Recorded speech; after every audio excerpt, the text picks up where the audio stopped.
भ्रष्टाचार में तो नंबर 1 पहुंचाई, बेरोजगारी में भी हरियाणा को नंबर 1 पे पहुंचाने का काम, क्योंकि सरकार की दृष्टिहीन नीतियां हैं, कोई सोच तो है नहीं, निवेश हुआ नहीं।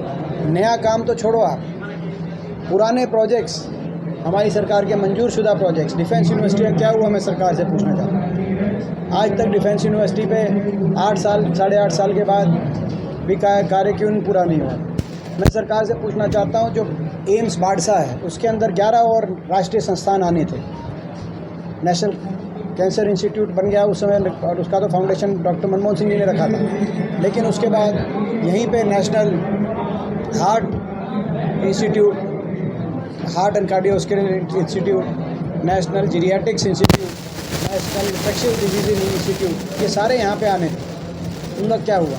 मैं सवाल पूछना चाहता हूँ, आज 8.5 साल इससे पहले भी जो उन्होंने नामांकन भरा था, तो हम लोगों ने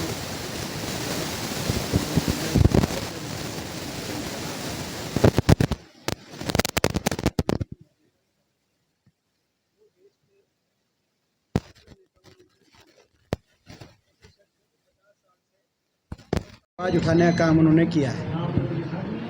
का लंबा एक तजुर्बा रहा है, हमें विश्वास है उनके तजुर्बे से, उनके संतुलित व्यक्तित्व से कांग्रेस पार्टी को लाभ, और निश्चित रूप से वही कांग्रेस अध्यक्ष चयनित होंगे, ऐसा हमारा विश्वास है। देखिए, वो तो गांधी परिवार के तो कांग्रेस में सभी करीबी हैं। कोई जो है सोनिया जी हमारी आज तक की अध्यक्ष रही, और चाहे राहुल जी की बात हो, प्रियंका जी की बात हो, सभी कांग्रेस जन उनके करीबी हैं, लेकिन उन्होंने जो है, मैं समझता हूँ इस चुनाव में, जैसे मैंने कहा, खड़गे जी का हम स्वागत करते हैं। हरियाणा की कांग्रेस पूरी तरीके से मल्लिकार्जुन खड़गे जी के साथ रहेगी, और देश में भी हमें विश्वास है वो संपूर्ण बहुमत से चुनाव जीतेंगे।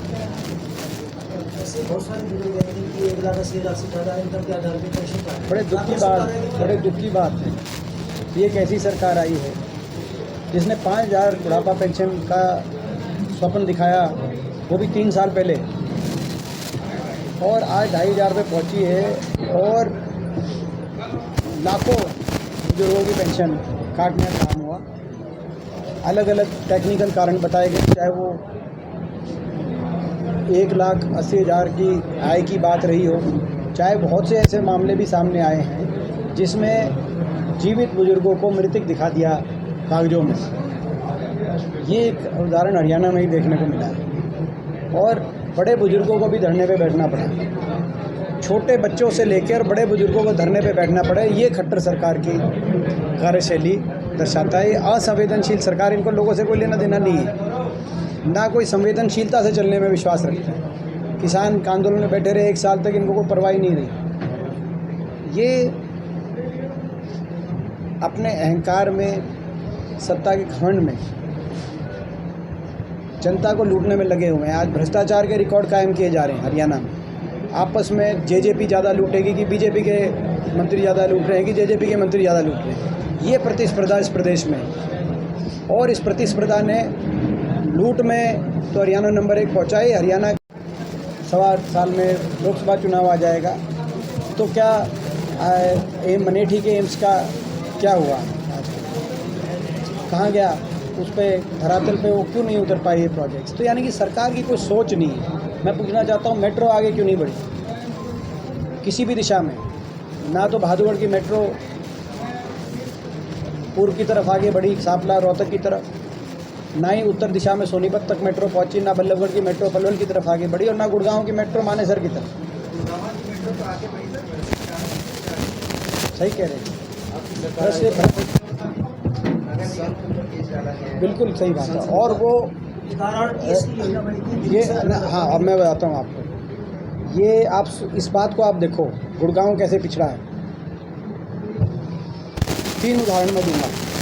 पहला, लॉ एंड ऑर्डर। ये लॉ एंड ऑर्डर की वजह से कि नोएडा कहीं पीछे था डेवलपमेंट में, गुड़गांव ही निवेश में बहुत आगे था। निवेश जो आज के दिन निवेश में नोएडा गुड़गांव को टेक कर गया, क्योंकि लॉ एंड ऑर्डर देखते हुए, परिस्थितियाँ देखते हुए, वहाँ पे निवेश हो रहा है गुड़गांव के अंदर। पिछले दूसरा RRTS 2 RRTS 3 RRTS फेज़ 1 में मंजूर हुए थे और चौथा फेज़ 2 के अंदर। पहला जो RRTS जो 3 मंजूर हुए उसमें दिल्ली से अलवर, दिल्ली से मेरठ, दिल्ली से पानीपत और फिर जो हुआ था वो दिल्ली से हिसार वाया रोहतक। आप ये देखिए कि दिल्ली से मेरठ पे काम कैसे चल रहा है। लगभग वो कहते थे कि वो विकास के में कहीं ना कहीं कार्यों में, और यहाँ तो अभी जगह पता ही नहीं कि कहाँ है। और तीसरा जो जैसे मेट्रो की बात करी, मेट्रो में ये 100 करोड़ वाली जो बात कह रहे हैं ये तो आपकी बात है। इससे पहले भी मेट्रो रूट का घोटाला जो उमेश अग्रवाल थे, जो पिछली बार विधायक थे, उन्होंने इस्तीफा दे दिया था बीजेपी से उस समय कि भाई ये मेट्रो रूट घोटाला, आपने याद होगा कि वो बारी बारी ग्वाल पहाड़ी घोटाला और मेट्रो रूट घोटाला। तो मेट्रो तो आगे पहुँचा ही नहीं, मगर रूटों को किस तरफ से निकालें, कहाँ से करें, उस बात का के घोटाले सामने आ रहे। तो कहने मतलब कोई रुचि इस प्रदेश सरकार ने, खट्टर सरकार ने कोई योजनाबद्ध तरीके से डेवलपमेंट करके हरियाणा को आगे लेके जाने की रुचि नहीं दिखाई। और यही कारण है, आप आज किसी गांव में चले जाओ, पटौदी में परिस्थिति देखो, गांव में, शहरों में विकास जो 10 साल की हमारी सरकार के समय से विकास के मामले में हरियाणा देश में, हरियाणा की गिनती हो रही थी, गांव से लेके हर शहर तक विकास दिखाई दे रहा था। आज कहीं ना कहीं पिछले 8 साल से उसमें एक ठहराव दिखाई दे रहा है।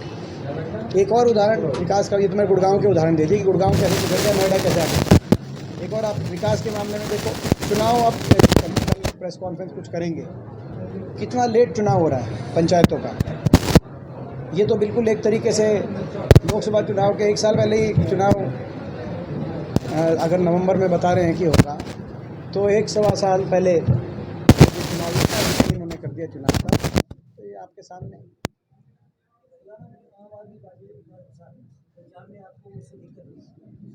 देखिए, पंजाब के अंदर परिस्थितियाँ भिन्न थी, हर प्रदेश की परिस्थितियाँ